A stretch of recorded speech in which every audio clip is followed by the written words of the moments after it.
Y amigos, a propósito de este tema, estuvimos dialogando en profundidad con el autor de un proyecto de ley abierto. Es el diputado Fitzgerald Cantero del Partido Colorado, quien trabajó sobre estas ideas presentadas por estas familias víctimas de la delincuencia. A partir de ahora, les invitamos a repasar este reportaje. Amigos, estamos en esta instancia por primera vez en el despacho del diputado Fitzgerald Cantero del Partido Colorado. Y naturalmente lo primero es agradecerle la gentileza de recibirnos aquí en su casa, donde usted trabaja cotidianamente.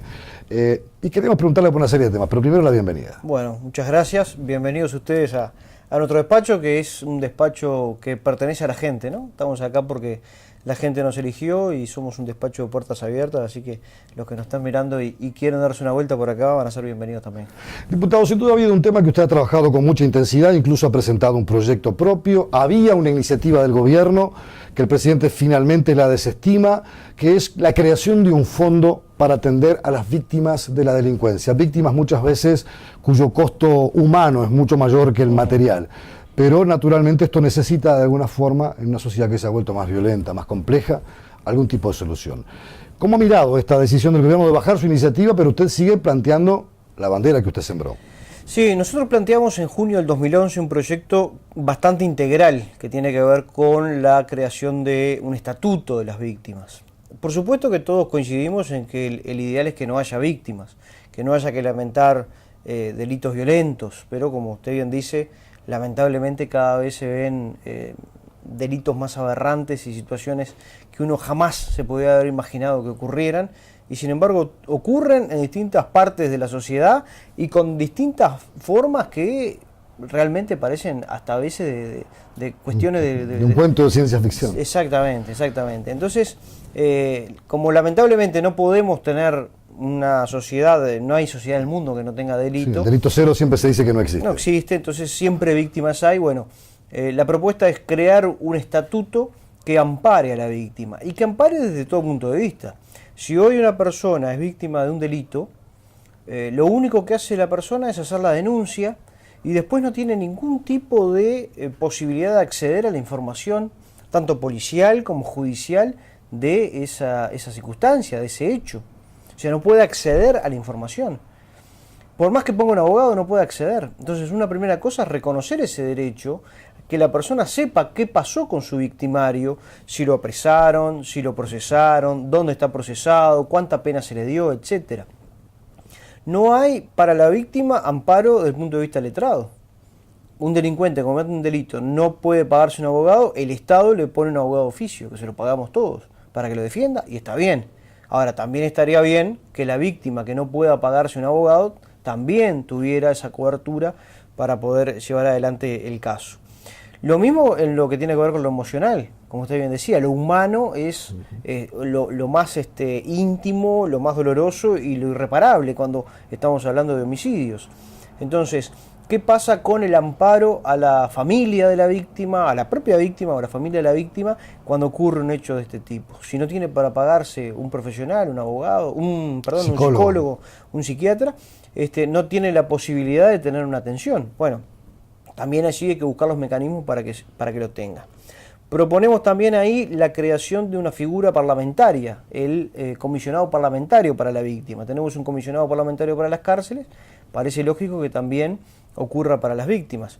Yo he recibido aquí en mi despacho, como les decía, con las puertas abiertas a familiares de víctimas que vienen golpeando la puerta buscando una respuesta, sabiendo cómo pueden encarar una situación totalmente compleja, y está bien que vengan al despacho los legisladores a pedir respuestas, pero sería muy buena cosa que hubiera una oficina centralizada donde la gente ya supiera que en una circunstancia de ese tipo pudiera ir, romper la puerta y saber que le van a asesorar, que le van a decir, acá tienes un listado de abogados, acá tienes un listado de psicólogos, te van a asesorar, te van a poder ayudar. ¿Sabe que la primera pregunta que le van a hacer es, está bien que se haya planteado una serie de figuras nuevas que no están contemplados en lo que es hoy la estructura del punto de vista del derecho, desde el punto de vista de la atención a las personas?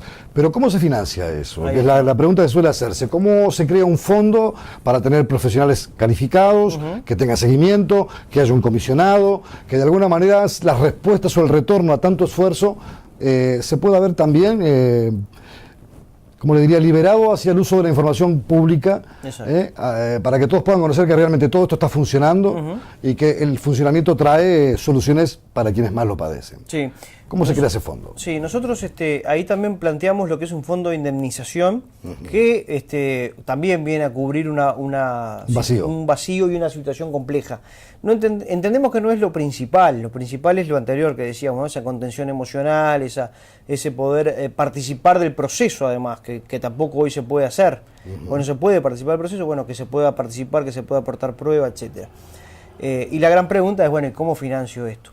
Hacemos una propuesta en el proyecto que para lo que tiene que ver con horarios de psicólogos y de abogados, ir a un régimen igual al que tienen los escribanos para las elecciones nacionales.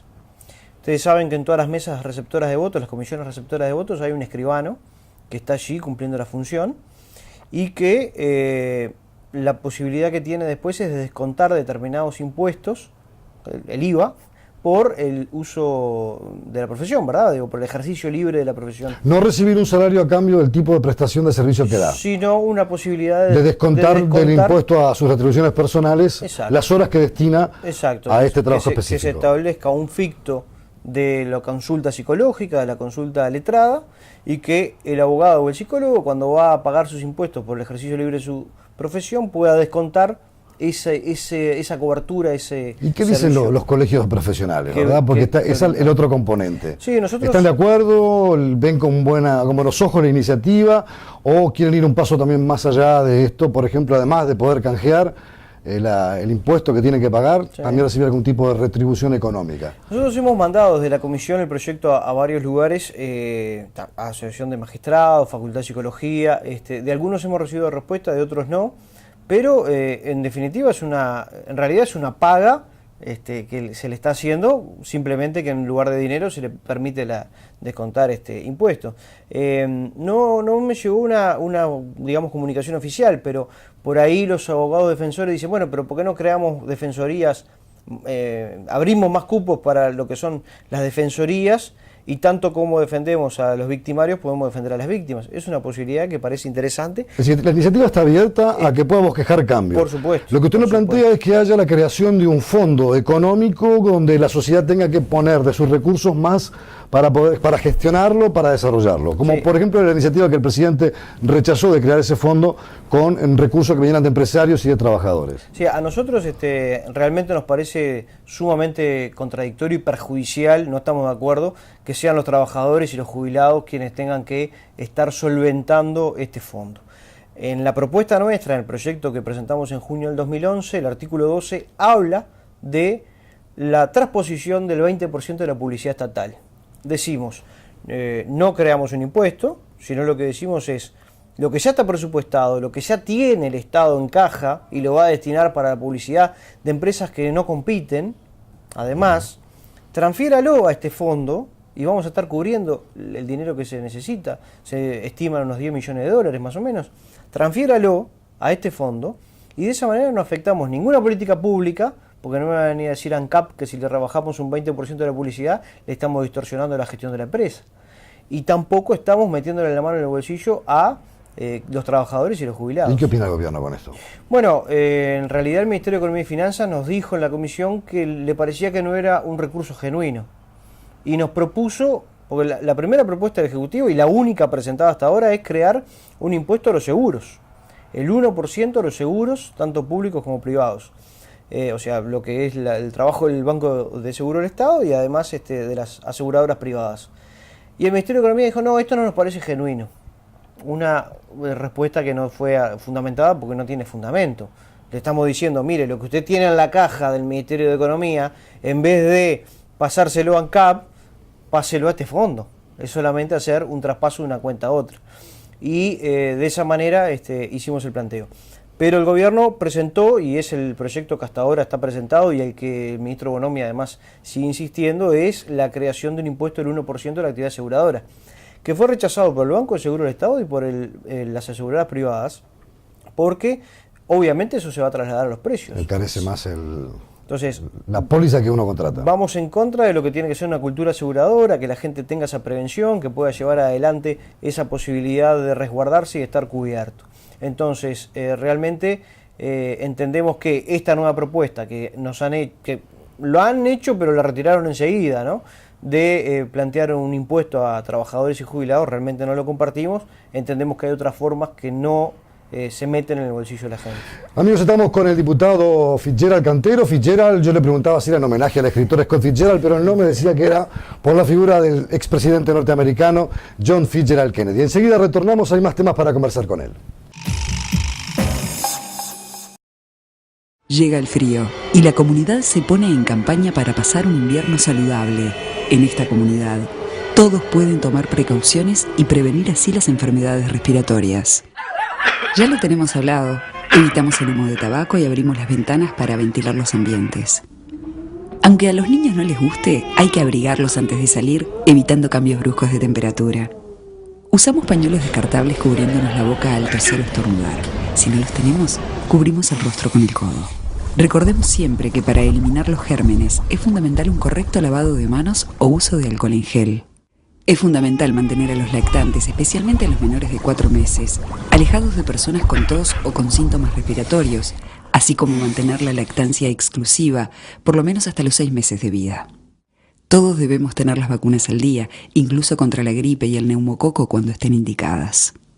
Ayudemos a resolver los cuadros respiratorios sencillos en domicilio, llamando a tu médico con tiempo o asistiendo al servicio de salud más cercano de tu barrio, evitando el contagio a otros, así como la aglomeración en las puertas de emergencias. Tomando estas medidas, unificamos esfuerzos para prevenir las enfermedades respiratorias, solo cuando persisten. Cuadros de fiebre, tos, falta de aire, dolor torácico, concurra a su policlínica o llame a su médico. Este determinará si es necesario el traslado al hospital o sanatorio. Como en esta comunidad, todos pueden lograr un invierno saludable. Hagámoslo entonces a lo largo y ancho de todo el país. Este es un mensaje del Ministerio de Salud Pública, Organización Panamericana de la Salud y Presidencia de la República.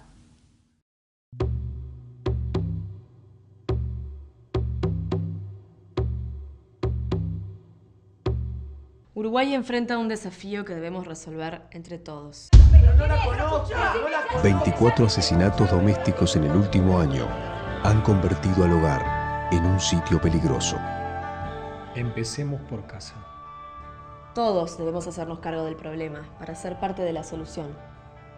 Contra la violencia, por la vida y la convivencia. Amigos, estamos con el diputado Fitzgerald Cantero del Partido Colorado de Vamos Uruguay. Estamos conversando sobre esta iniciativa que tiene muy en vilo a toda la sociedad. ¿Qué es lo que está pasando con las víctimas, que generalmente son las más desamparadas o desprotegidas desde el punto de vista jurídico, desde el punto de vista asistencial? Usted nos señalaba que tiene su iniciativa, la ha descrito, ha habido una propuesta del gobierno, que es la única que se ha materializado hasta ahora, hubo otra que el presidente retira por considerarla inadecuada, que es la creación de un fondo con aporte de jubilados y trabajadores. Pero ¿qué pasa con su proyecto de ley? ¿Qué puede pasar en esta negociación política con los demás sectores? Me refiero al Partido Nacional, al oficialismo, al Frente Amplio, al Partido Independiente. ¿Hay visos de poder construir? Con esta propuesta que usted ha dicho, está abierta todavía para que se hagan más incorporaciones de elementos nuevos, para enriquecerla como una herramienta de trabajo. Sí, exactamente. Además, nosotros cuando lo presentamos el año pasado lo hicimos en ese sentido, es decir, es una propuesta totalmente abierta para que recoja los apoyos suficientes de manera de que pueda ser algo viable. Porque está bueno además que expliquemos alguna cosa. Uno a veces redacta un proyecto de ley y dice, bueno, este es mi caballito de batalla y a esto no se le cambia ni una coma porque lo trabajé, lo elaboré, es parte mío, ¿verdad? Es como un producto de uno mismo y no me le cambian nada. Entonces, generalmente eso está destinado al cajón, ¿no? O al cajón y duerme el sueño de los justos. Y que a veces para hacer política a alguna gente le sirve, porque dice, bueno, en realidad salgo en los medios, digo que nadie me lleva mi propuesta, que ellos son los malos, yo soy el bueno. Y así se puede construir una imagen política. Yo no estoy de acuerdo con eso. Me parece que esto es realmente un tema delicado, sensible, que tiene que llenar un vacío de décadas en el país, o de toda la vida en nuestro país, que debe estar realmente legislándose y llevando adelante una solución como debe ser. Por eso, del momento que lo planteamos, como le decía en el bloque anterior, hay una cantidad de situaciones en las cuales estamos planteando, con formas de financiamiento, etcétera, pero no por eso tiene que ser una cosa cerrada, sino que esté abierta, que todas las bancadas lo mejoren, lo critiquen, cuanto más gente lo critique mejor, porque eso lo va a hacer más puro, de manera más sólida. Y de ese modo, desde el año pasado recogimos desde todas las bancadas el apoyo a la idea. Usted sabe que muchas veces ha quedado la idea impregnada, por lo menos desde que se ha debatido el tema, centrada casi exclusivamente en el tema de la indemnización de las víctimas. O en las últimas horas o en los últimos días han aparecido más voces hablando ya de estos dos factores que usted señalaba, de la asistencia médica por un lado y de la asistencia jurídica. Pero vamos a ese primer tema, la indemnización. ¿Cómo se establecen figuras o mecanismos y a quién y cómo darle una indemnización y de qué montos en función de qué tipo de pérdidas? No se trata de esto de una materia transable, ¿verdad? Pero a veces parece como que a tal delito le corresponde tal cantidad de dinero o de recursos para intentar resarcir una pérdida que puede ser, en el caso de una familia con hijos muy chicos, un camino de sostén hasta la adultez de esos pequeños. Exacto. Sí. En el rubro de los seguros está bien estudiado todo eso, ¿no? Digo, aquellos que se han acercado al tema conocen, saben que, por ejemplo, cuando ocurre un accidente de tránsito con algún tipo de lesión, está todo como estructurado, ¿no? Depende de la lesión, depende de la indemnización que se pide, etcétera. Es muy difícil poder establecer cuál es el monto adecuado, cuánto vale una vida. Exacto. ¿Cuánto vale una vida? O sea, un padre de familia, una madre de familia que le quitan la vida y esa familia queda desamparada, ¿cuánto vale esa vida? Más allá del desamparo económico está lo afectivo, lo emocional. Entonces, una familia que se destruye.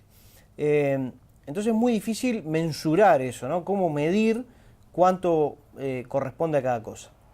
Lo que hicimos nosotros en el proyecto es, en ese sentido, dejarlo bien abierto justamente para esa negociación que tenemos que dar, pero con determinadas condiciones, es decir, no dar dinero al barrer, porque hay situaciones en las cuales una persona es víctima o una familia es víctima de la delincuencia, pero por ahí no necesita una ayuda económica.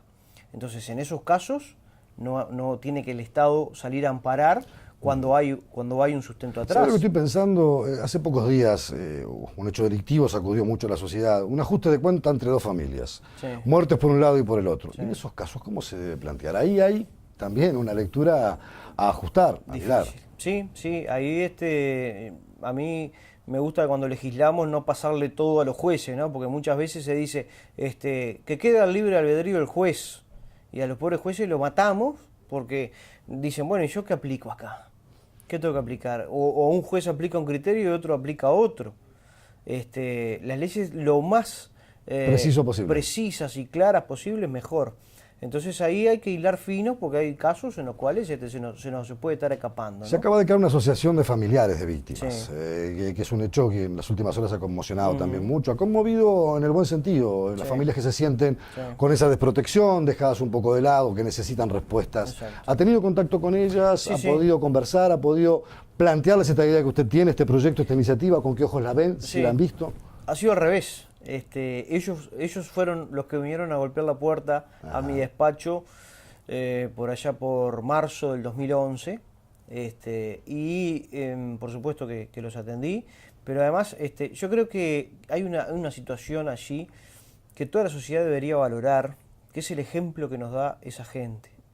Estamos hablando de personas que le mataron el hijo, que le mataron el padre, que le mataron el hermano, y no se quedaron cruzados de brazos y reprochando y criticando, que tienen todo el derecho del mundo a criticar, a enojarse con todo el sistema, con el Estado.